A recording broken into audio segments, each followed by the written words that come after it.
Bienvenue sur Africa 24 dans cette nouvelle édition du 12-15. Voici les titres de l'actualité.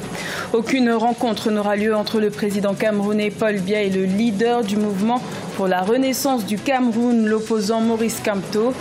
Une requête formulée par ce dernier, incarcéré depuis janvier 2019 pour des faits de droit commun.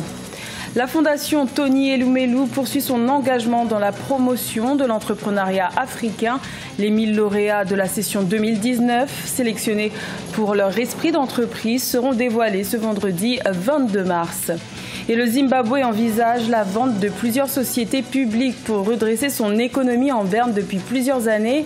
Une mesure drastique qui entre dans le cadre de la mise en place d'un plan d'austérité. Il n'y aura pas de dialogue entre le président camerounais Paul Biya et l'opposant Maurice Kamto. Cette requête formulée par le leader du mouvement pour la renaissance du Cameroun n'a pas trouvé écho favorable auprès des autorités camerounaises. Si pour les autorités, Maurice Kamto est accusé de faits de droit commun, pour les partisans du MRC, il s'agit d'un procès politique. Nathalie Mo.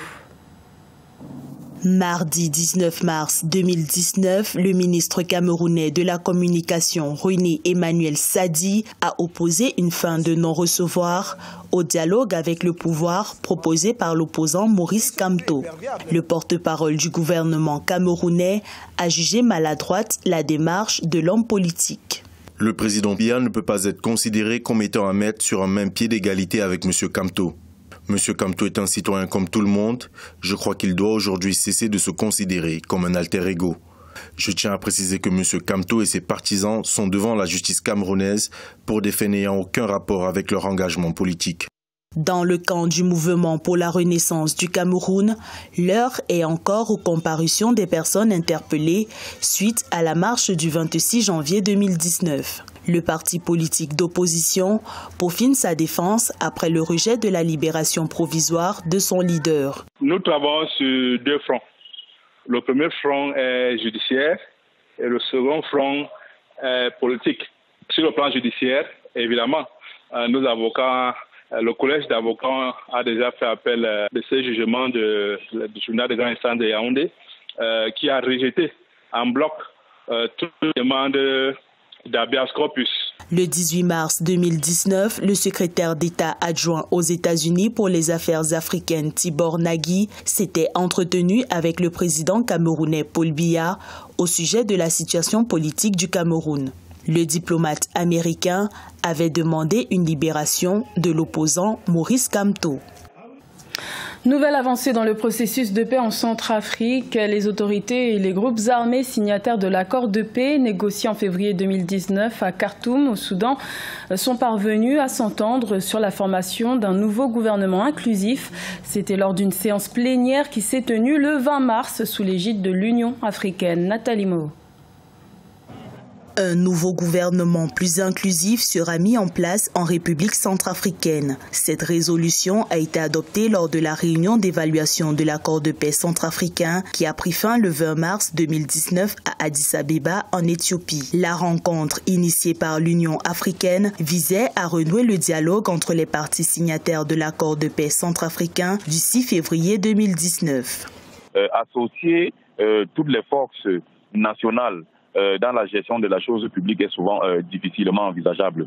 Ce d'autant plus que ce qui pose problème, c'est la véritable répartition des portefeuilles d'autorité, là où le véritable leadership politique se joue. Depuis la nomination du gouvernement en place, un climat de tension s'est installé entre les 14 groupes rebelles impliqués dans l'accord de paix et les autorités du pays. La contestation de la composition de l'équipe gouvernementale actuelle a conduit à une vague de démissions.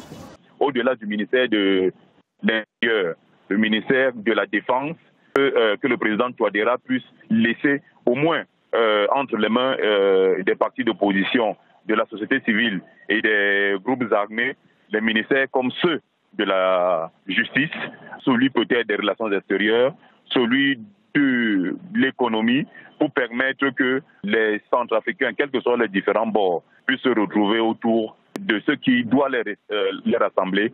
Au terme de la réunion d'Addis Abeba, la mise en place du comité de suivi au niveau national de l'accord de Khartoum et des patrouilles armées mixtes ont été examinées. Une nouvelle rencontre entre les acteurs de la pacification de la République centrafricaine est prévue courant avril 2019. Le Rwanda s'érige en exemple en matière de parité homme-femme et pour cause, le gouvernement est composé à part égale entre les deux genres et le Parlement est dominé par les femmes qui y siègent à 61%, un fait unique au monde. Reportage de notre correspondant Fraternda Kaisenga. On le surnomme actuellement le paradis des femmes, le Rwanda, un pays qui pendant plusieurs décennies fait la promotion de la parité entre les hommes et les femmes. Dans tous les secteurs d'activité, la femme rwandaise met en œuvre ses capacités à apporter sa contribution dans la reconstruction nationale. Au Parlement, par exemple, les femmes représentent 61% de tous les députés. Le fait d'avoir inclus tous les citoyens, et ce n'est pas seulement les femmes, c'est aussi les jeunes, pour qu'ils puissent prendre part à la transformation socio-économique de notre pays, qui a fait que nous avons enregistré des progrès satisfaisants. C'est parce que tout le monde est à bord. Mais le plus grand facteur qui est derrière tout ça, c'est la volonté politique. En 2005, un système de quotas a été instauré pour permettre à plus de femmes d'accéder à des postes de responsabilité. 30% des emplois de la fonction publique leur sont réservés. Et en avril 2018, pour la première fois, le Rwanda a eu un gouvernement composé de 50% des femmes. Et quand elle a vu qu'elle est capable de faire ce qui était considéré auparavant comme l'apanage des hommes ou bien comme dans la compétence des hommes seulement. Et quand elle s'est vue capable de faire tout ça, et du coup, ça lui donne de l'énergie, ça lui donne de la volonté, ça lui donne de l'envie de continuer à contribuer au développement du pays à partir de la famille, parce que on dit que même dans l'adage rwandais, on dit que la femme, c'est le cœur de la famille. Et si la parité entre les hommes et les femmes a été un choix volontaire, l'histoire y a joué pour beaucoup. Majoritaire même dans le pays, les femmes constituent 52% de la population rwandaise. Les 1000 lauréats retenus pour le programme d'entrepreneuriat de la Fondation Tony Elumelu seront dévoilés ce vendredi 22 mars. Un programme qui offre aux jeunes Africains la chance de faire émerger leurs projets. La session 2019 marque le 5e tour de ce programme. Siamlo Victoria Sedji. Depuis 2015, la Fondation Tony Elumelu s'est engagée à promouvoir l'entrepreneuriat. Le programme est un engagement de 100 millions de dollars sur 10 ans visant à identifier, former, mentorer et financer 10 000 entrepreneurs africains. En 2019, plus de 215 000 candidatures ont été examinées contre 20 000 en 2015. Ce 22 mars, les 1000 candidats sélectionnés pour cette 5e édition sont dévoilés. Plus de 215 000 entrepreneurs de 54 pays africains ont postulé contre 151 000 l'année dernière. La participation des femmes a augmenté de 62 000 en 2018 à 90 000 en 2019. Ces chiffres croissants témoignent du désir brûlant de l'entrepreneur africain de développer notre continent. Ainsi, la Fondation autonomise chaque année 1000 entrepreneurs ambitieux, lesquels bénéficient d'un capital d'amorçage non remboursable de 5 000 $ et d'autres avantages leur permettant de promouvoir leurs entreprises auprès d'un public international. En 2018, la Fondation a lancé TEF Connect, hub numérique de l'entrepreneuriat en Afrique, connectant plus de 400 000 utilisateurs. Le programme de la Fondation Tony Elumelu apporte beaucoup dans l'univers entrepreneurial avec déjà le financement qui est un gros problème pour les néo-entrepreneurs et en plus la formation de qualité. Le fait aussi de croire en la jeunesse africaine ou bien au projet et surtout le volet où on croit au projet. Il y a des gens qui ont été sélectionnés à cause du projet, pas parce qu'ils ont de grands diplômes. À ce jour, la Fondation Tony Elumelu a autonomisé directement 4000 entrepreneurs africains et indirectement 470 autres. Avec l'appui de ses partenaires, elle souhaite toucher des entrepreneurs supplémentaires en dehors de l'engagement annuel.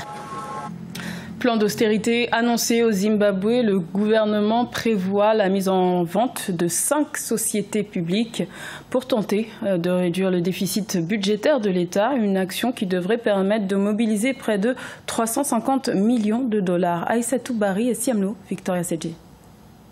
C'est un nouveau plan des autorités zimbabwéennes pour la relance économique. Le gouvernement annonce la mise en vente de 5 sociétés publiques afin d'encaisser au moins 350 millions de dollars. Sont concernées la Zimpost, la Caisse d'épargne publique et 2 compagnies de téléphonie mobile, notamment NetOn et Telecel Zimbabwe. La société Telwan Zimbabwe, seule entreprise de téléphonie fixe du pays, devrait elle aussi faire l'objet d'une vente. Le premier lot a simplement l'objectif de réduire le déficit budgétaire afin de permettre un soulagement au niveau de l'exécution du budget. C'est une espèce d'accès à des capitaux qui peuvent permettre au gouvernement de parer au plus pressé. La mesure fait partie des actions préconisées par le ministère des Finances pour réduire le déficit budgétaire et maîtriser l'inflation. Elle devrait permettre au gouvernement de mobiliser assez de ressources pour réduire son déficit budgétaire de 12 à 5% du produit intérieur brut. La particularité, et c'est ce qu'il faut saluer avec le Zimbabwe aujourd'hui, c'est qu'en ayant décidé de privatiser ou de verser dans le secteur privé une partie de ces entreprises, le Zimbabwe veut le faire en faisant des appels d'offres internationaux, ce que beaucoup de pays africains ne font pas, et ça, il faut le mettre au crédit du président et de son gouvernement. La reconduction récemment des sanctions imposées au pays par le gouvernement américain n'arrange pas les choses. Malgré les vents contraires, l'économie du Zimbabwe devrait croître de 4,2% en 2019 et de 4,4% en 2020. C'était le journal de la rédaction. Merci de l'avoir suivi. L'information continue sur Africa 24.